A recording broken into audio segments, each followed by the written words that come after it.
अस्सलाम वालेकुम व्यूअर्स, कैसे हैं आप? उम्मीद है कि आप खैरियत से होंगे। हम उर्दू ज़बान में अक्सर ऐसे जुमले इस्तेमाल करते हैं जैसे कि वो बीमार होने का दिखावा कर रहा है, वो किताब पढ़ने का ड्रामा कर रहा है, असलम ने मसरूफ़ होने का दिखावा किया। ये हम उस वक्त इस्तेमाल करते हैं एक्चुअली बंदा ये काम नहीं कर रहा होता, बल्कि वो दिखावा कर रहा होता है या वो ड्रामा कर रहा होता है। तो ऐसे जुमलों को जब हम इंग्लिश में बोल रहे होते हैं तो वो कौन सा स्ट्रक्चर हम इस्तेमाल करेंगे जिसके ज़रिए हम आसानी से ऐसे जुमलों को अंग्रेज़ी में ट्रांसलेट कर सकते हैं। तो आइए शुरू कर लेते हैं। देखें, प्रिटेंड टू बी, इसका इस्तेमाल होता है दिखावा करना या ड्रामा करना। अब ये जो प्रिटेंड टू के साथ बी जब लगेगा तो ये हालत के बारे में दिखावा करने के लिए होता है, जैसे कि बीमार होने की हालत या अमीर होने की हालत या गरीब की हालत।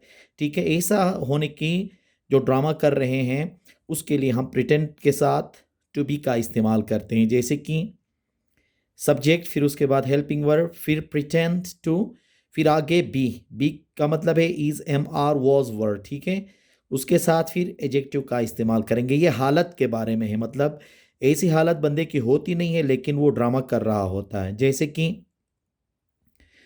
वो बीमार होने का दिखावा कर रहा है, या इसको हम इस तरह से भी कह सकते हैं कि वो बीमार होने का ड्रामा कर रहा है, मतलब एक्चुअली वो बीमार नहीं है लेकिन बीमार होने का ड्रामा कर रहा है।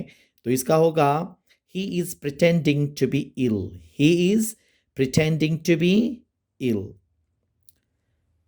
वो अमीर होने का दिखावा कर रहा है, या वो अमीर होने का ड्रामा कर रहा है। इसका होगा he is pretending to be rich. He is pretending to be rich. Aslam ने मसरूफ़ होने का दिखावा किया, या इसको हम इस तरह से भी कह सकते हैं असलम ने मसरूफ़ होने का ड्रामा किया। तो इसके लिए होगा Aslam pretended to be busy. Aslam pretended to be busy। देखें यहाँ पे pretend क्या हो गया, सेकंड फॉर्म लग गया। तो ये हम उस वक्त इस्तेमाल करते हैं टू के साथ बी का इस्तेमाल, मतलब हालत के बारे में। हालत मतलब ऐसी नहीं है लेकिन ऐसे ड्रामा हम कर रहे होते हैं कि ऐसी हालत है के। तो जब हम ये दिखावा किसी हालत की करें तो उसके साथ उसके लिए क्या होगा, टू के साथ बी का इस्तेमाल होगा।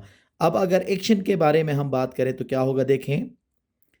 अब उसके लिए क्या होगा, प्रिटेंड टू के बाद वर्ब की फर्स्ट फॉर्म इस्तेमाल होगी। यहाँ हालत की बात नहीं होगी बल्कि यहाँ एक्शन की बात होगी। अब इसका फार्मूला बनेगा सब्जेक्ट के साथ हेल्पिंग वर्ब, फिर प्रिटेंड टू, फिर उसके बाद वर्ब की फर्स्ट फॉर्म, फिर उसके बाद ऑब्जेक्ट। अब ये टू के बाद जो भी वर्ब लगता है वो फर्स्ट फॉर्म में आता है, इसको हम इन्फिनिटिव भी कहते हैं। इन्फिनिटिव वर्ब या इनफाइनाइट वर्ब भी कहते हैं। जैसे कि देखें, वो किताब पढ़ने का दिखावा कर रहा है, या इसको हम इस तरह से कह सकते हैं कि वो किताब पढ़ने का ड्रामा कर रहा है। अब इसका तर्जुमा होगा he is pretending to read a book. He is pretending to read a book. वो यूनिवर्सिटी में पढ़ने का दिखावा कर रहा था, मतलब एक्चुअली तो वो पढ़ नहीं रहा था लेकिन वो दिखावा कर रहा था। इसको हम इस तरह से भी कह सकते हैं वो यूनिवर्सिटी में पढ़ने का ड्रामा कर रहा था। He was pretending to study in university. He was pretending to study in university. अब ये एक्शन के लिए भी इस्तेमाल होता है और हालत के लिए।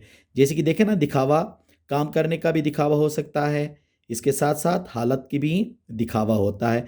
हालत की बात हो गई तो टू के साथ भी लगा देंगे और उसके बाद एडजेक्टिव लग जाएगा। अगर हम एक्शन की बात करें तो टू के साथ हमेशा वर्ब की फर्स्ट फॉर्म आ जाएगी। ठीक है, तो इसका आप इस्तेमाल करें क्योंकि ऐसे जुमले हमारे रोज़मर्रा ज़िंदगी में बहुत ज़्यादा इस्तेमाल होते हैं। उम्मीद है कि आज का ये लेक्चर आपको पसंद आया होगा। Thank you very much.